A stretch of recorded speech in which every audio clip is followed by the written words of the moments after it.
Woodrow Wilson came to the presidency of the United States with a lot of expertise on political science and firm ideas about how to improve American society, but no foreign affairs experience. In fact, he remarked shortly after assuming the presidency, quote, "It would be an irony of fate if my administration had to deal chiefly with foreign affairs," unquote. It was ironic indeed because no previous president would have ever dealt with more foreign affairs. Although Wilson's ideals, his idealism, would emerge in his foreign policy, his initial policy, in the Caribbean at least, appeared no different from that of his Republican predecessors. Still, he openly denounced dollar diplomacy in several instances early in his administration, and his policy regarding Mexico and World War I would definitely show a shift towards ideals and morality, whatever the effect of his foreign policy. In 1914, Wilson had the Bryan-Chamorro Treaty negotiated. William Jennings Bryan was his first Secretary of State. This treaty imposed a Platt Amendment-like protectorate on Nicaragua, and also specifically prohibited them from ever attempting another canal. There had been continued talk of a Nicaraguan canal, and that was expressly forbidden by this treaty, and they were made effectively a protectorate of the U.S., just like Cuba. In 1915, the U.S. sent Marines to Haiti to put down a rebellion, during the course of which a mob had murdered an unpopular president. This is an example of chronic wrongdoing that the Roosevelt Corollary condemns. They remained as an army of occupation for 21 years. American officers drafted a new constitution for Haiti in 1918, and it was this government that their occupation protected. In 1916, 1 year after the Haitian intervention, the people of the Dominican Republic, who shared the island of Hispaniola with Haiti, refused a treaty making them more or less a protectorate of the U.S. Recall that Teddy Roosevelt had taken over their finances when he first espoused the Roosevelt Corollary. Because they refused this treaty, Wilson sent in troops and forced the Dominicans to accept the rule of a U.S. military government, and this occupation lasted 8 years. Recall that TR had negotiated a treaty to acquire the Danish West Indies to prevent their acquisition by another power, specifically Germany. But the Danish Senate had killed the deal.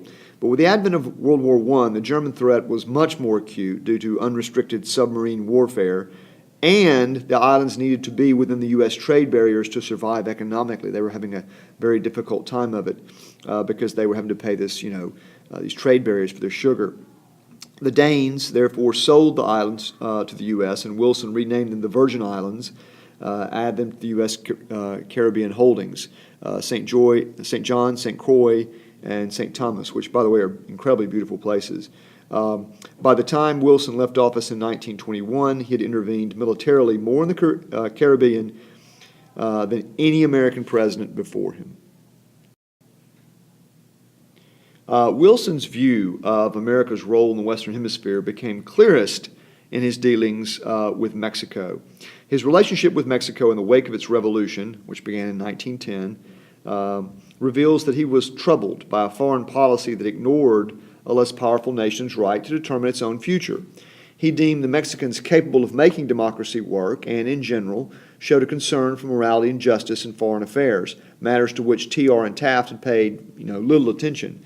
Wilson determined that U.S. foreign policy should help to advance democratic ideals and institutions in Mexico and later in the world at large.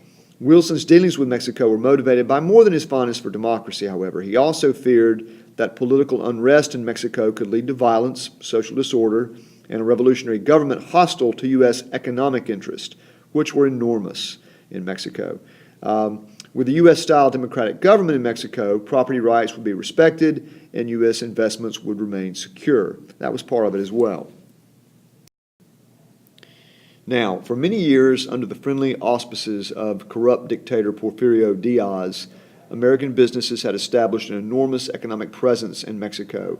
In 1910, however, Diaz was overthrown by the popular leader Francisco Madero. Madero promised democratic reform, but was perceived by many, wrongly, as it turns out, to be hostile to capitalist interest. With American approval, indeed with American complicity, Madero was overthrown in a counter-revolution by the reactionary general Victoriano Huerta. In its last weeks in office, the Taft administration was about to recognize Huerta and welcome his receptive environment for American investments, but two things happened. One, Woodrow Wilson was sworn in, and two, Madero was killed. Woodrow Wilson announced that he would never recognize Huerta's, quote, government of butchers. The problem of the revolution dragged on for years. Wilson pressured the British to stop supporting Huerta. He agreed to get arms to Carranza, a constitutionalist, someone who wanted to reimpose democracy in Mexico. And Carranza was waging a revolution against Huerta. Wilson offered troops, but Carranza could not accept troops and maintain popular support. That would have turned the people against him, but he did take the weapons. Wilson used a slight, an incident against the U.S. Navy as a pretext to seize the port of Veracruz, the major eastern seaport for Mexico, and kept it for 9 months. This ultimately weakened Huerta, who was forced to flee the country. Wilson still refused to recognize Carranza. Carranza refused Wilson's guidelines for the creation of a new government. He wanted to tell him exactly what to do. Wilson said famously something like, "I'm going to teach Latin America to elect good men." Carranza said no thanks, and Wilson lagged in recognizing him as a result. Wilson flirted with supporting another leader other than Carranza. The logical choice was Pancho Villa, who was an erstwhile constitutionalist ally of Carranza, who was now fighting against him. But Villa's position weakened, and Wilson abandoned him and finally reluctantly recognized Carranza. Enraged by what he saw as a withdrawal of support from Wilson, Villa killed 18 U.S. citizens in northern Mexico and then invaded the U.S. and killed 17 more in Columbus, New Mexico. With Carranza's approval, Wilson sent General John Pershing with the U.S. Expeditionary Force into Mexico to hunt down Villa, but he ultimately failed to do so. Wilson's policies toward Mexico from 1913 to 1917 seemed really to have produced few concrete results except to reinforce an already deep antagonism against the U.S. His repeated changes in strategy seemed to indicate a lack of skill and decisiveness in foreign affairs. Actually, however, Wilson recognized something that T.R. and Taft had not, that more and more peoples in the world were determined to control their own destinies. And the U.S. needed a way to support these people's democratic aspirations while also safeguarding its own economic interest. That's the crux of moral diplomacy. And I'll say it again. The U.S. needed a way to support these people's democratic aspirations while also safeguarding its own economic interest. World War I would make the case for this balance all the more urgent, and it was in that situation that Wilson's moral diplomacy fully flowered. More about that shortly.